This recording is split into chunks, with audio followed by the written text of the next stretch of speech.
Hello everyone, and welcome back to my channel. I'd love it if you could leave a comment letting me know where you're listening from around the world. Also, don't forget to like and subscribe if you're enjoying this video. Story 1. It was the kind of November night that wrapped its cold fingers around your throat.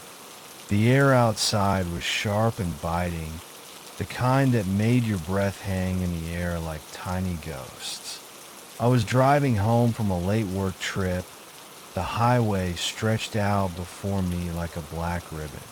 The road was eerily empty, just me, my car, and the faint hum of the engine keeping me company. I was about an hour into the drive when I saw her. She stood on the shoulder, a lone figure in the glow of my high beams. Her clothes were torn and hung off her thin frame like old rags. She waved one arm in wide, frantic arcs, her face desperate. My gut told me to keep driving. Every true crime podcast I'd ever listened to screamed at me not to stop. But there was something about her, something raw and urgent, that made me pull over. She climbed in without a word. Her hair was stringy and matted, clinging to her face as if it were damp. She didn't smell like sweat, though. No, the air inside the car quickly filled with a different scent, a sharp, metallic tang. Blood. Where are you headed? I asked, keeping my tone as casual as I could. She didn't look at me. Her eyes darted everywhere. The dashboard, the rearview mirror, the dark stretch of road ahead. Finally, she muttered, "Away from here." Her voice was small, almost drowned out by the hum of the heater. I glanced down at her feet. Bare. The soles were caked in mud, but it hadn't rained in days. My pulse quickened, but I forced myself to keep my hand steady on the wheel. As the car ate up the miles, the smell of blood grew stronger. I glanced at her hands. Her fingers trembled, and her nails were cracked, jagged like she'd been clawing at something or someone. "Are you okay?" I asked, my voice wavering despite my effort to sound calm. She finally turned to me, her face pale and hollow. "Do you believe in ghosts?" she asked. The question hit me like a bucket of ice water. My grip tightened on the steering wheel, my eyes fixed on the road ahead. I'm not sure," I managed to say. She leaned closer, her breath cold against my cheek. "You should," she whispered.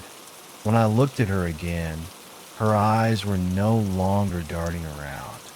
They were black, not dark brown or shadowed, completely black, like two endless voids. Her lips curled into a grim smile, and she said, "Because you're driving one." I slammed on the brakes, my heart hammering in my chest. The tires screeched against the asphalt, and the car jerked to a stop. I turned to look at her, but the seat was empty. The metallic smell still hung in the air, clinging to me like a second skin. I couldn't think, couldn't breathe. I floored it, the car roaring as I tore down the highway. I didn't stop until I was home, and even then, I sat in the driveway for what felt like hours, too scared to go inside. The next day, I couldn't shake what had happened. I started searching for answers, scouring the local news. That's when I found it. A woman had been hit by a car on that stretch of highway a week earlier. The driver had never stopped. I don't know why I stopped that night. Maybe I felt some kind of pull, a tug from the other side. Or maybe she chose me. But now, every time I drive that road, I smell it again, that faint metallic tang.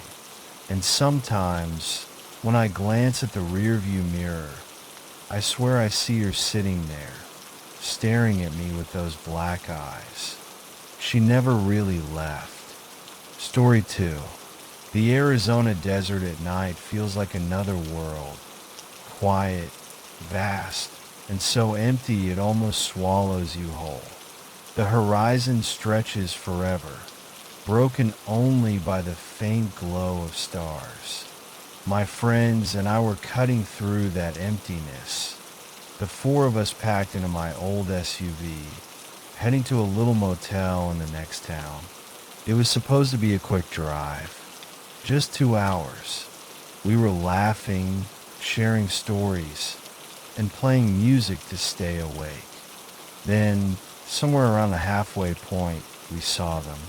3 black SUVs up ahead, driving in perfect formation. They weren't speeding, but they weren't slow either.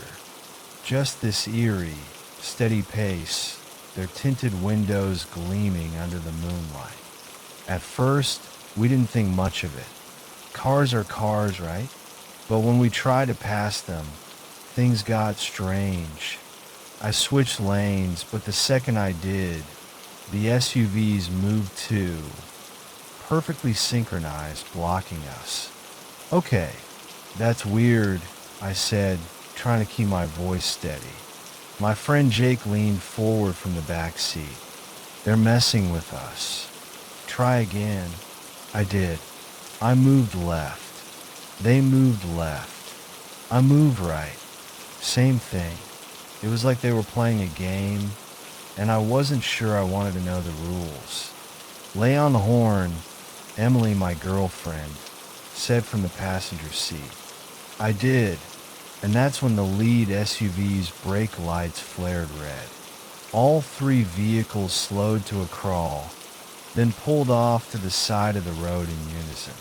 I gripped the steering wheel tightly, debating whether to stop or keep going.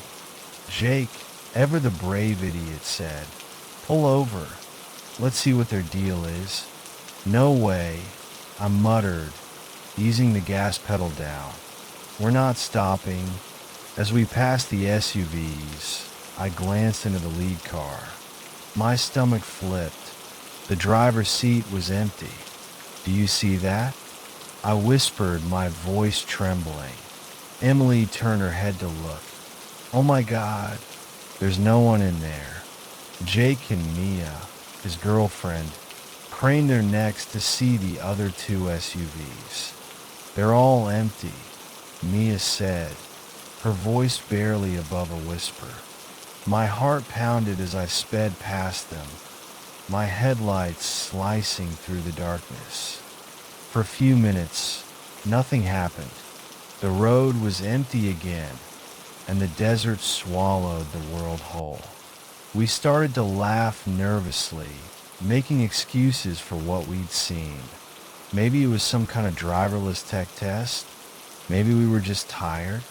But then Emily screamed, "They're back." I glanced at the rearview mirror. The 3 SUVs were there again, gaining on us fast. Their headlights blazed, impossibly bright, like they were trying to burn holes into the back of my skull. "Floor it," Jake shouted. I did, but it didn't matter. The SUVs closed the gap in seconds. I could feel them pressing in on us, so close I thought they'd ram us off the road. Then, one by one, they started to vanish. The first SUV blinked out, like a light bulb burning out. Then the second, and finally the third. By the time I hit the gas station on the edge of town, my hands were shaking so badly I could barely grip the wheel. The attendant was a wiry old man with leathery skin and sharp eyes. He took one look at us and asked, "Y'all okay?" "We saw something," Emily said, her voice shaky. 3 black SUVs, I added. They blocked us, then followed us, then disappeared. The man's face went pale. "You saw them?" he whispered, leaning closer. "Yeah," Jake said. "What the hell are they?" The attendant swallowed hard, glancing out the window as if expecting to see them in the lot. Locals call M the Phantom Convoy. Story goes, they were cartel runners ambushed by the feds years ago. Every man in those SUVs was killed, and the cars were left to rot in the desert. But sometimes they come back looking for new souls to take. I felt a chill crawl up my spine. Consider yourselves lucky, the man said, his voice grim. Most folks who see them don't make it out of the desert. We didn't say another word. We just got back in the car and drove straight to the motel. None of us slept that night. And every time I drive a lonely road at night, I check the rearview mirror, half expecting to see those headlights again. Story 3.